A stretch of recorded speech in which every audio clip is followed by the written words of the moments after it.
Shalom, Bapak Ibu sekalian, apa kabar Anda hari ini? Harap semua di dalam anugerah Tuhan, Tuhan jaga dan Tuhan pelihara. Selamat datang dan bergabung mendengarkan renungan-renungan singkat dari pelayanan Hispatan Ministry, pelayanan online, di mana tempat kita bersama-sama merenungkan firman Tuhan, kita belajar kebenaran firman Tuhan, dan kita belajar untuk menerapkan, aplikasikan firman Tuhan dalam hidup kita sehari-hari.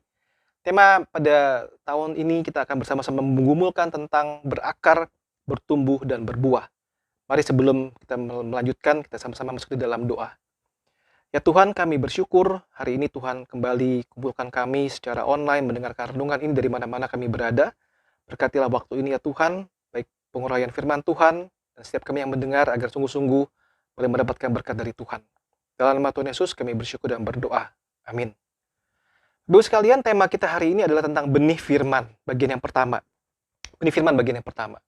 Kalau Anda masih mengingat, minggu lalu kita sudah merenungkan tentang perumpamaan seorang penabur. Seorang penabur menaburkan benih, kemudian jatuh ke dalam 4 jenis tanah. Which one are you? Anda tanah yang mana? Nah, kita akan mulai menggumuli tentang benih yang ditabur, yaitu firman Allah. Firman Allah. Saudara, membahas tentang firman Allah, atau kita mengerti membahas tentang Alkitab, rasanya tuh sesuatu yang mudah, karena kita sudah tahu Alkitab dari kecil, bukan? Anda sudah baca Alkitab dari kecil, Anda sudah merenungkan dari kecil, sudah tahu tentang kisah-kisah Alkitab dari sekolah minggu. Dan rasanya sudah hal yang biasa, sudah take it for granted saja tentang Alkitab. Saudara perhatikan bahwa ada beberapa pandangan-pandangan yang kurang tepat, yang keliru mengenai Alkitab. Ada orang-orang yang beranggapan begini, Alkitab itu kisahnya adalah kumpulan-kumpulan mitos saja. Cerita yang tidak real, yang hanya fantasi-fantasi para penulis saja. Itu bukan kebenaran, bukan firman Allah. Ada juga yang beranggapan bahwa, oh ya, Alkitab firman Allah. Tetapi hanya yang di dalam tulisan teks warna merah. Ucapan langsung dari Tuhan. Itu firman Allah. Yang lain, bukan. Bisa jadi tulisan-tulisan penulis-penulis lainnya. Kemudian dia berkata begini, oh Alkitab itu betul firman Allah, tetapi dia hanya memilih ayat-ayat tertentu saja yang dia imani, yang dia mau baca, yang dia mau terus baca, dan kemudian dia aplikasikan. Dia tidak mau memahami seluruh Alkitab, tidak mau melihat konteks seluruh Alkitab dan hubungan antara Perjanjian Lama dengan Perjanjian Baru. Sehingga menjadi sebuah tantangan untuk seorang Kristen membaca firman Tuhan, membaca Alkitab. Saudara, bagaimana kita bisa memahami Alkitab dengan benar, benih itu dengan benar? Saudara, kita lihat dari awal, waktu Allah menyatakan diri kepada manusia, manusia tidak mungkin bisa memahami Allah. Sehingga harus Allah yang menyatakan diri kepada manusia, dan dia menyatakan diri melalui 2 wahyu. Yang pertama, wahyu umum. Bagaimana dia menyatakan diri melalui ciptaannya dan hati nurani manusia. Saya bacakan Mazmur 19, ayat yang pertama hingga yang ke-6. Langit menceritakan kemuliaan Allah, cakrawala memberitakan pekerjaan tangannya. Hari meneruskan berita itu kepada hari, dan malam menyampaikan pengetahuan itu kepada malam. Tidak ada berita dan tidak ada kata, suara mereka tidak terdengar, tapi gema mereka terpencar ke seluruh dunia, dan perkataan mereka sampai ke ujung bumi. Yang memasang kemah di langit untuk matahari yang keluar bagikan pengantin laki-laki yang keluar dari kamarnya. Girang bagikan pahlawan yang hendak melakukan perjalanannya. Dari ujung langit ia terbit, dan ia beredar sampai ke ujung yang lain, tidak ada yang terlindung dari panas sinarnya. Soalnya di sini dikatakan langit menceritakan kemuliaan Allah. Cakrawala memberitakan pekerjaan tangannya. Inilah cara Allah menyatakan diri kepada umat manusia melalui ciptaan yang luar biasa. How great thou art. Sungguh besar ciptaan Tuhan yang Allah lakukan di dalam hidup ini, di dalam seluruh manusia. Secara diri, manusia sadar bahwa ada Allah yang besar yang menyatakan kuasa, menyatakan dirinya melalui ciptaan. Tetapi saudara, wahyu umum tidak menyelamatkan. Wahyu umum diberikan kepada semua umat manusia. Tidak peduli apapun latar belakang atau agamamu. Semua menikmati cahaya matahari, bukan? Semua menikmati indahnya langit, bukan? Wahyu umum bahwa ada seseorang Allah yang menciptakan semuanya. Saudara, tidak sampai di situ. Allah menyatakan dirinya melalui wahyu khusus. Wahyu khusus kepada umatnya. Oleh Yesus Kristus. Kita baca Ibrani 1, ayat 1 sampai yang ke-3. Ibrani 1, kita baca bersama-sama. Saya tampilkan ayatnya di sini. Allah berfirman dengan perantaraan anaknya.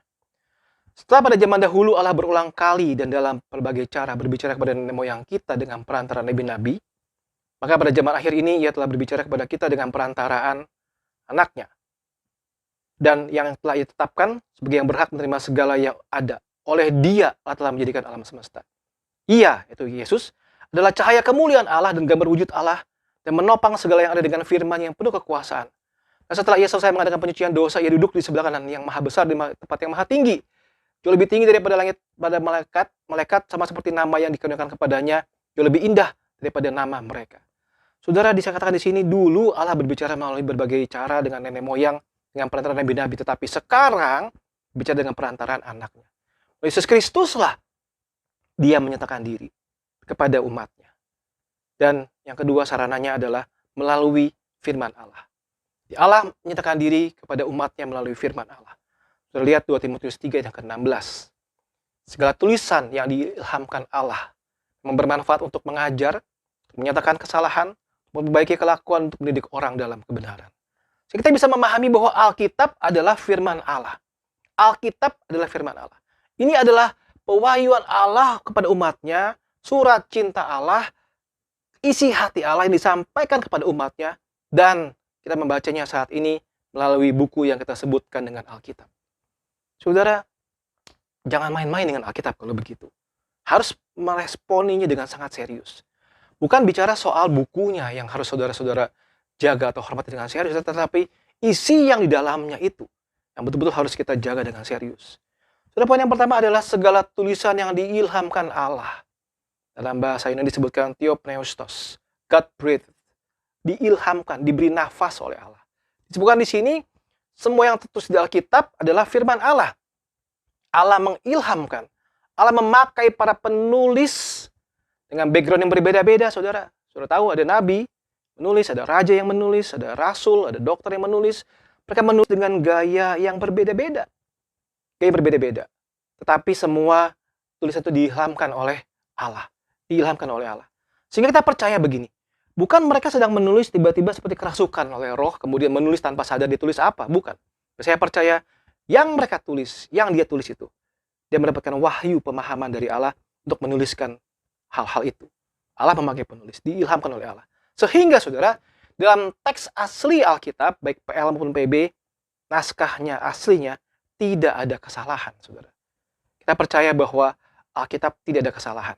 Bahkan kalau saudara melihat cetakan Alkitab dari lembaga Alkitab Indonesia pun, saudara sangat sulit sekali menemukan kesalahan cetak bahkan. Mungkin saudara begitu teliti pernah menemukan itu, tetapi secara umum sangat susah sekali menemukan kesalahan. Karena betul-betul dalam prosesnya itu Tuhan menjaga, Tuhan memeres segitu rupa.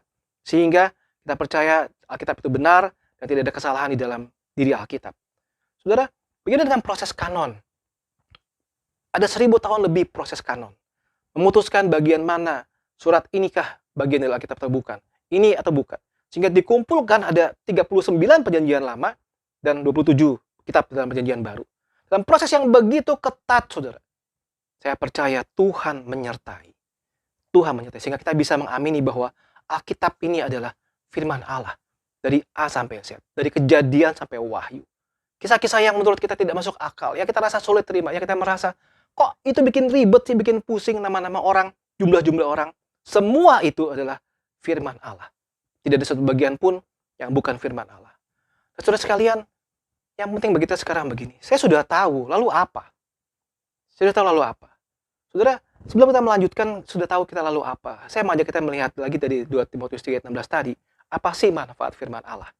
Apa manfaat firman Allah? Saudara sekalian, banyak orang merasa bahwa Alkitab itu bisa menjadi sebuah jimat buat dia. Ya, kita sering lihat di Google, untuk problem-problem ini, ayatnya ini. Sudah ada semua. Ya, sehingga seperti sebuah rumus. Kalau Anda sedang khawatir, ayatnya ini. Anda sedang sedih, kecewa, ayatnya ini. Seolah-olah sudah ada jalan keluar yang begitu mudah, begitu mudah. Atau ada orang-orang yang hanya menyukai ayat-ayat tertentu saja. Orang yang menyukai perjanjian baru saja. Orang yang menyukai bagian-bagian tentang berkat saja. Orang-orang yang menyukai bagian-bagian tentang mujizat saja. Orang-orang yang menyukai bagian tentang penyertaan Tuhan saja. Sehingga mereka hanya merasa bahwa itu manfaatnya buat aku. Kalau kita perhatikan 2 Timotius 3:16, begitu limpah manfaat firman Tuhan. Saya bagi dalam dua bagian. Bagian yang pertama adalah mengajar dan menyatakan kesalahan. Dan yang kedua adalah perbaiki kelakuan dan mendidik orang dalam kebenaran. Kita akan bahas ini dalam minggu yang akan datang. Ada dua bagian yang besar. Pertama, kita bermanfaat mengajar dan menyatakan kesalahan. Yang kedua, perbaiki kelakuan dan mendidik orang dalam kebenaran. Sehingga saudara pada akhirnya, setelah tahu itu semua, apa respon kita sebagai umat manusia? Yang pertama, yang paling penting adalah percaya dan beriman 100% bahwa Alkitab adalah firman Allah. Jangan pernah meragukan satu bagian pun dari bagian ini. Kalau kita tidak bisa mengerti, kita mohon anugerah Tuhan untuk bisa mengerti firman Allah. Saudara, Alkitab itu begitu mudah, sederhana, sehingga orang-orang miskin, orang-orang yang rendah, tidak berpendidikan pun bisa mengerti itu. Ada bagian yang begitu sederhana, tetapi juga ada bagian yang begitu rumit sampai dokter-dokter pun susah memahami itu, saudara. Tapi sepanjang kita memahami, kita percaya itu ada firman Allah, mari terus bergumul dalam iman kita kepada firman Allah itu. Percaya dan beriman 100% kepada firman Allah. Yang kedua, saudara, mari kita memiliki kerinduan untuk membaca Alkitab. Kerinduan membaca Alkitab. Dan belajar untuk mengerti Alkitab secara seutuhnya. Tidak hanya pilih-pilih ayat yang kita suka saja. Saudara, Mazmur 42 ayat yang kedua berkata begini. Seperti rusa yang merindukan sungai yang berair, demikianlah jiwaku merindukan Engkau, ya Allah. Merindukan Engkau, ya Allah. Alkitab adalah isi hati Tuhan. Kita merindukan Tuhan. Kita merindukan Tuhan. Kita memiliki kerinduan untuk membaca Alkitab, merenungkan firman Tuhan, dan juga memahami Alkitab seutuhnya. Saudara, bagaimana cara membaca Alkitab, saudara? Ada banyak alat bantu, ya. Jadi renungan-renungan, catatan harian, dan sebagainya. Ada banyak alat bantu. Saudara pun bisa langsung membaca dari Alkitab langsung. Mulai dengan kitab Injil. Ya, kita bisa membaca itu secara berseri, satu pasal, dan sebagainya. Milikilah kerinduan untuk membaca Alkitab, saudara. Jangan mau ditipu-tipu oleh pembicara-pembicara yang hanya mengkutip-kutip sebagian saja. Baca Alkitab secara utuh. Mengerti isi hati Tuhan secara utuh. Itu adalah kerinduan umat percaya. Saudara, yang ketiga, yang terakhir, tidak hanya stop di dalam soal membaca, mengerti. Mari kita punya tekad mau menjadi pelaku firman. Pelaku firman. Terus sekalian, Yakobus 1, ayat 22, dan seterusnya, berkata seperti ini. Tapi hendaklah kamu menjadi pelaku firman, dan bukan hanya pendengar saja. Sebab jika tidak demikian, kamu menipu diri sendiri. Sebab jika seorang hanya mendengar firman saja dan tidak melakukannya, ia adalah seumpama seorang yang sedang mengamati mukanya yang sebenarnya di depan cermin. Baru saja ia memandang dirinya, ia sudah pergi. Atau ia segera lupa bagaimana rupanya. Tapi barang siapa yang meneliti hukum yang sempurna, yaitu hukum yang memerdekakan orang, dan ia bertekun di dalamnya, dia bukan hanya mendengar untuk melupakannya, tapi sungguh-sungguh melakukannya, ia akan berbahagia oleh perbuatannya. Saudara, jangan berhenti di dalam memahami Alkitab. Jangan berhenti hanya di dalam mengerti teologi saja. Tapi mari kita bersama-sama menjadi seorang pelaku firman. Pelaku firman yang mana? Semuanya, saudara. Kalau kita memiliki konsep yang utuh, firman Tuhan, semuanya kita pahami, kita baca, kita mencoba mengerti, maka kita pun harus memiliki pemahaman yang utuh. Saya harus menjadi pelaku firman. Seluruh bagian itu, saya tidak boleh pilih-pilih. Jadi pelaku firman. Saya kutip lagi bagian yang terakhir dari ayat ini. Sungguh-sungguh melakukannya, yang melakukan firman tadi, ia akan berbahagia oleh perbuatannya. Puji Tuhan, saudara. Terus saya rindu, kita boleh sama-sama berbahagia, karena kita menjadi seorang yang bukan cuma memahami Alkitab, tapi kita menjadi seorang yang menjadi pelaku firman. Saudara, saya percaya bagian ini, bagian yang kita bisa terus renungkan, gumulkan. Sebuah kerinduan kita adalah benih firman itu masuk dengan tepat di hati kita dan bisa mengubah hidup kita. Ya, Tuhan menolong kita sekalian. Amin.